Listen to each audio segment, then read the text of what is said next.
আসসালামু আলাইকুম, আশা করি সবাই ভালো আছেন। আমরা এখন তাল পিঠা বানাবো। সবার খাতে মন চাচ্ছে সেই দিনই আমরা চালের গুঁড়ো করেছি, চাল ভেজেছি, এটা আমরা দেখাইনি।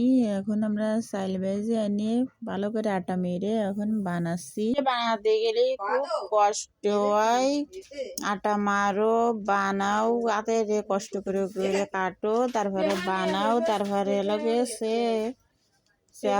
খুব কষ্ট। শীতের দি বইসে বানাচ্ছি, খুব মজা হচ্ছে। ফুল দিয়ে হাতে লাগে যাচ্ছে, তাই গুড়ি দিয়ে বানাচ্ছি। বানানো হয়ে গেছে, এখন সিদ্ধ করে নিচ্ছি। সিদ্ধ করা হয়ে গেছে, এখন নামিয়ে নিচ্ছি। নামানো শেষ। গরম গরম পিঠেতে ধুমা উল্টিছে।